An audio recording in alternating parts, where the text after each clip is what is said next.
Сегодня мы начинаем серию передач относительно татарского языка. Фактически мы должны рассмотреть общий процесс развития татарского языка, включая его литературное направление, собственно, формирование татарского литературного языка.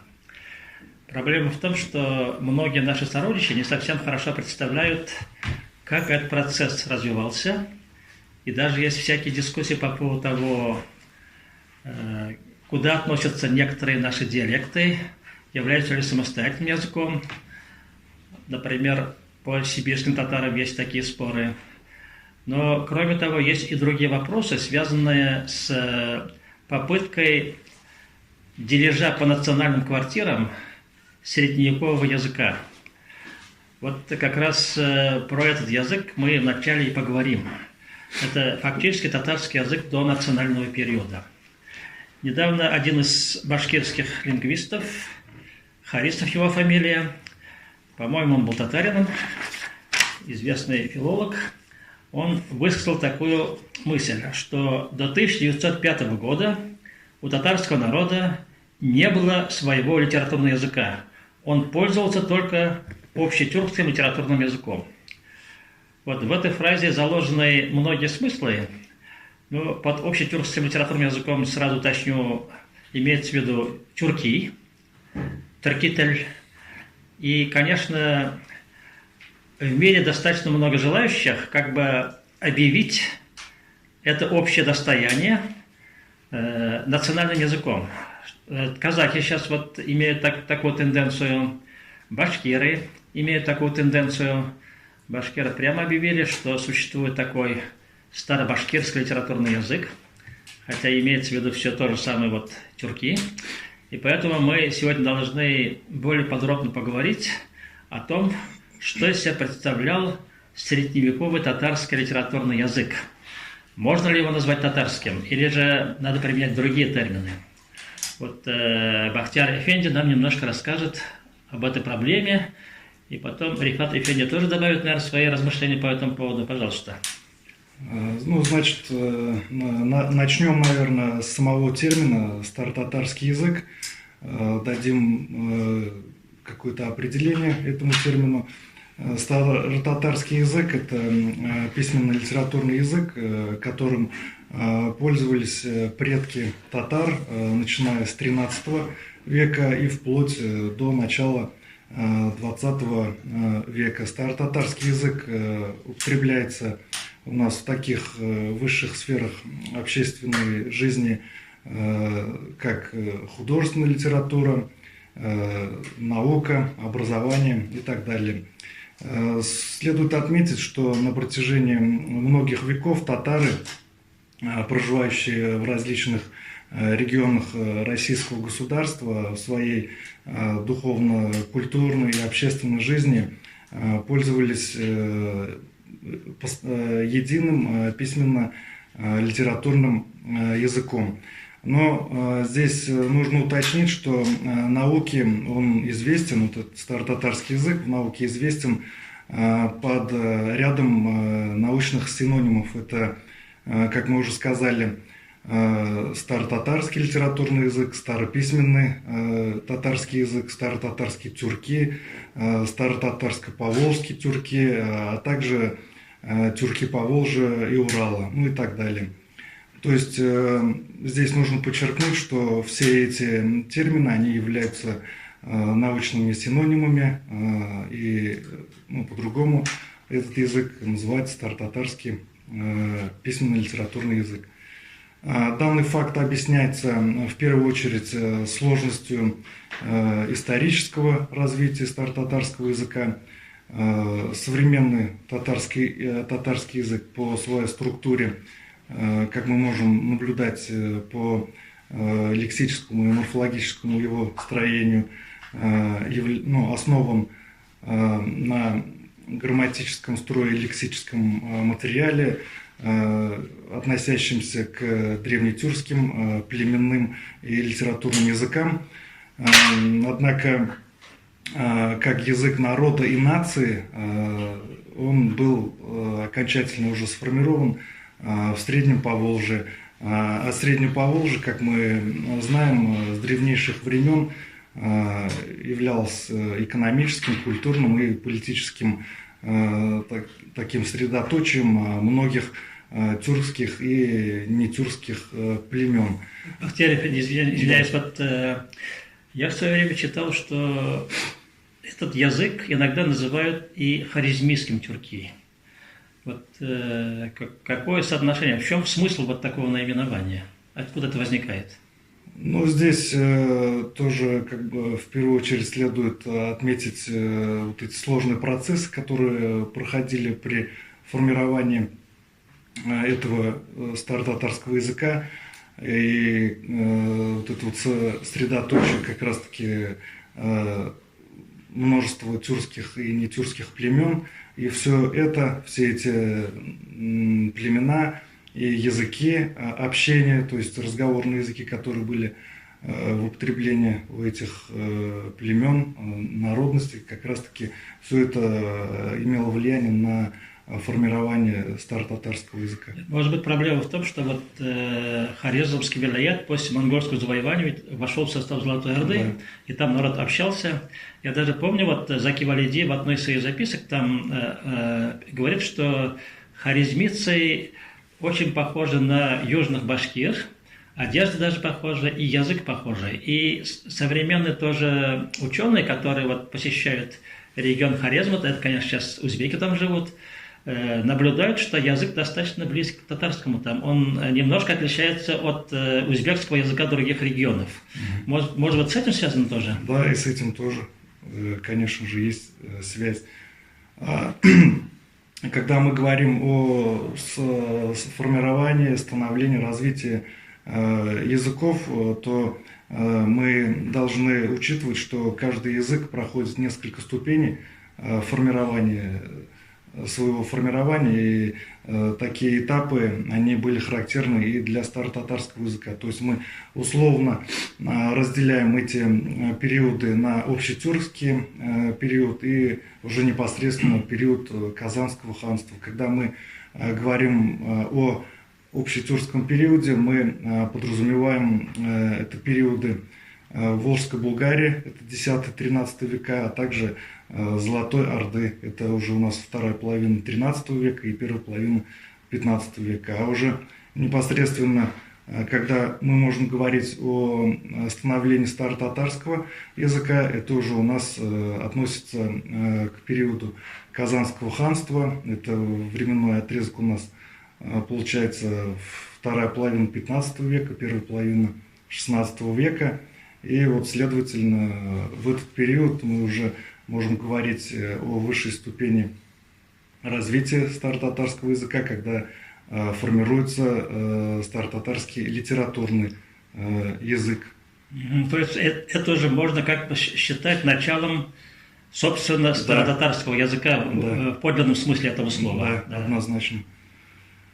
И, как мы можем наблюдать из приведенной периодизации, то есть старотатарский литературный язык, он вобрал в себя традиции, языковые особенности Волжской Булгарии, Золотой Орды и Средневековья. И здесь у нас переплетаются языковые формы поволжского тюрки с диалектами местных булгарских, кыпчакских, агузских племен.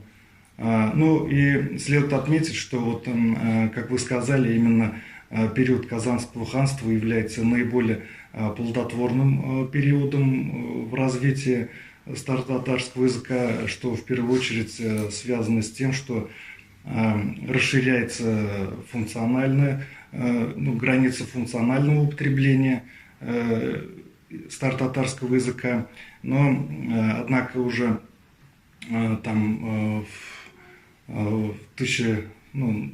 начиная с 16 века, к сожалению, уже и вплоть до середины 19 века, здесь уже мы можем говорить о некой стагнации старотатарского языка в результате всем известных общественно-политических и культурных факторов. И старотатарский язык у нас уже начинает употребляться лишь в качестве языка поэзии, религиозно-дидактической прозы, но также он в определенной степени употребляется во внешних связях Российской империи со странами Средней Азии. Да, вот у меня сейчас опять вопрос начинает формулироваться. Некоторое время тому назад возник термин «старобашкирский литературный язык». Вот что подразумевается под этим термином? Ну, я понимаю, что у башкир какие-то рукописи существовали, традиция письма существовала, но иногда вот я наблюдаю поразительные вещи. Вот, например, башкирские исследователи начали претендовать на то, что известный источник «Дефтер Шамознаме» включает в свой состав башкирские племена, и что этот источник фактически тем самым был приписан к башкирскому наследию. Но я этот вопрос специально изучал и пришел к любопытному выводу. Во-первых, точно такая же рукопись существовала у казахов. Есть описание некоторых частей этой рукописи, но там казахи говорят, что это татарская история. Так была названа эта рукописная работа. И потом недавно в Казани открыли один вариант этого источника. Там несколько человек работало из казанских ученых. И нашли вариант, который фактически отражает положение в XIV веке. Там упоминается хан Джанибек, и племена упоминаются татарские. Они вот более позднем Дефтере Шамознаме тоже присутствуют, а фактически описываются золотоордынские племена. И получается, что этот источник на самом деле башкирским не может быть, потому что он относится к золотоордынскому периоду и через какие-то изменения дошел до нашего времени фактически. Вот в этой связи у башкир есть что преподнести как древнебашкирский литературный язык?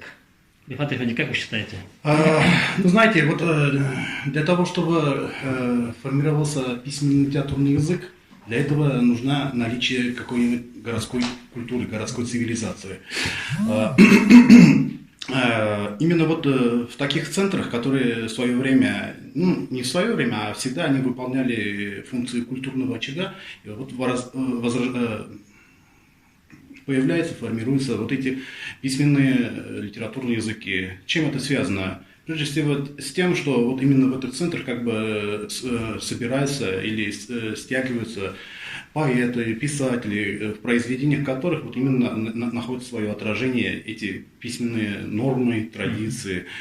А как мы знаем по истории, у тюркских народов такими центрами были города, как вы сказали, вот Хорезм, Баласагун, потом в Поволжье это были Булгары, Казань, еще Сарай-Бату. И все они как бы находятся в том географическом ареале, который издавна проживали именно вот татары. А если дальше пойти, там таких городов мы не сможем найти. Поэтому, если вот даже с этой точки зрения говорить о том, что был какой-то старобашкирский или староказахский литературный язык, каких-либо почв, оснований я не вижу. Да, я думаю, что это на самом деле правильная позиция, потому что мы знаем, в каком положении башкирский этнос находился, скажем, в XIX веке, знаем их кочевые хозяйства. В большей части в плохом состоянии были эти хозяйства, мы об этом тоже хорошо знаем. Поэтому, естественно, литературные произведения развивались в других регионах.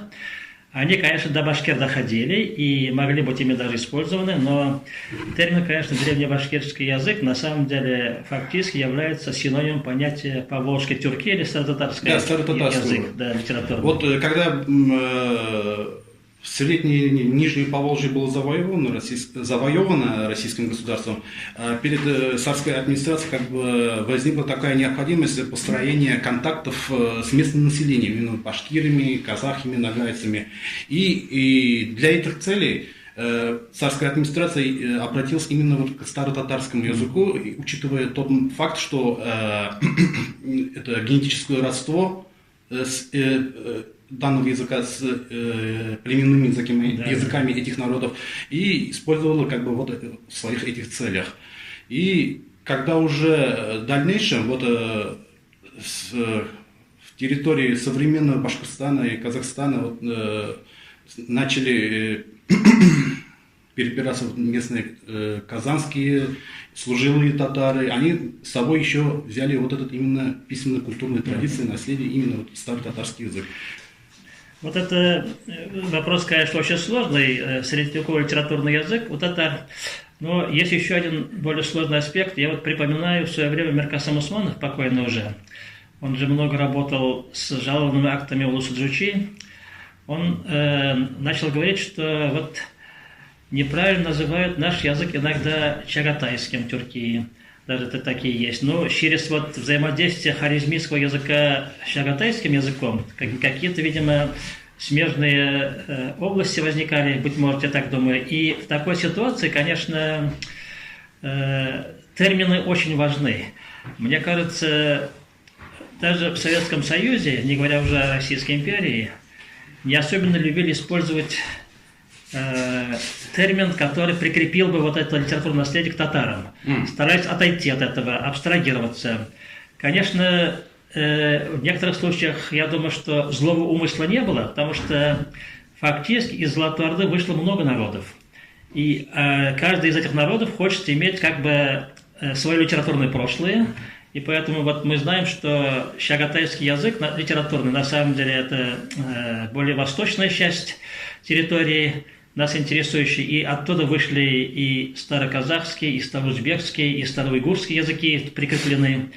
Но, конечно, вот, собственно, харизмийский язык, он фактически является вот составной частью этого тюрки, вот этой зоны, и поэтому может быть маркирован старотатарским. Хотя я понимаю, что раз узбеки тоже частично оттуда вышли, узбеки тоже имеют, видимо, какие-то основания считать и частью своего литературного наследия. Короче говоря, я что хочу сказать, вот, по-видимому, нам надо применить к Золотой Орде особенно, иметь в виду, что тут имеется общее литературное наследие многих тюркских народов, да, которые находились в Золотой Орде. Так ведь? Да. И это вот общее наследие, оно идет даже с времен древнетюркских рунических письменных памятников. Да. Именно вот там закладывается их основа. Потом оно переходит дальше к уйгурам, которые вот этот язык обработали, еще раз развили и дальше, и потом после них оно как бы распространяется по другим регионам проживания тюркских племен. А когда он проникает по Волжье, в территорию Поволжья, там уже он как бы обогащается и языковыми особенностями местных племенных диалектов и языков, и на этой основе формируется сам старо-татарский язык. Да, вот я думаю, что это наилучшая формула такая, что мы имеем в виду здесь общее наследие ряда тюркских народов, да. Не всех, может быть, но многих тюркских народов, и поэтому, в принципе, каждый тюркский народ, когда пишет свою историю, в том числе, когда ведутся работы по исследованию литературных языков, в том числе современных, он имеет право как-то возводить древние корни к этому общему наследию. Да. Я думаю, что это нормальная формула, и на этом можно согласиться. Но остался вот только один вопрос, который мы, может быть, так глубоко затрагивать не будем. Вот все-таки булгарский язык участвовал в формировании поволжской тюрки или нет? Как вы считаете? Конечно, несомненно, участвовал. Как известно, болгары же это прямые потомки наших татарского народа, как и другие племена, так и кыпчаки. Ну, хотя вот письменных источников не сохранилось, конечно, по которым можно было бы возродить или как бы реконструировать этот язык, но отрицать то, что он не имел отношения, мы не имеем права, я так считаю. Ну, мы, конечно, по большей части знаем только надгробные памятники, эпитафии, надпись, но Кулгали, вот он куда относится на самом деле? Ну, здесь, конечно, много мнений имеется. Известный турколог Эмир Нажиб, он как бы относил ареал его написания вот к харизмийскому региону. На основе чего? На основе того, что в языковой ткани этого произведения присутствует много агутских элементов из-за этого. Но это не значит, что он был написан там. Уже в татарском языкознании установлены имеются исследования, что формирование татарского языка наряду вот с булгарским и кыпчакскими элементами приняли участие и агузские племена. Они проживали и здесь тоже, в этой территории. Да, вот, кстати, интересный вопрос. Да, у нас недостаточно изучено. Я специально хочу, как этнолог, сказать, фактически агузские элементы даже есть в народном разговорном языке, да? Вот татар правобережья Волги. И там есть культурные элементы тоже. И потом я припоминаю, вот это тоже еще учеными достаточно осмысленно. В низовьях Волги существовала большая группа, которая в тюркском источнике называется Карак-Угас. Вот с Аксином связаны они были. И понятно, что когда возникла Золотая Орда, эти группы никуда не исчезли, там и остались. Конечно. Может быть, вот этот такой конгломерат возник из разных племенных групп, и запросто, конечно, возможно, литературный язык мог вот формироваться и под влиянием агузского языка. Да. И поэтому отчасти я вот тоже хорошо помню разговоры с турецкими учеными. Они говорили так: ваш старотатарский язык нам понятен, а вот современный мы уже не понимаем. Видимо, вот из-за того, что вобрал старотатарский язык, имеющий средневековые корни и агузские элементы, он был им более понятен. Так ведь я правильно рассуждаю? Да, правильно. Вот спасибо, на этом мы закончим первую часть нашей беседы, потом продолжим еще другую часть.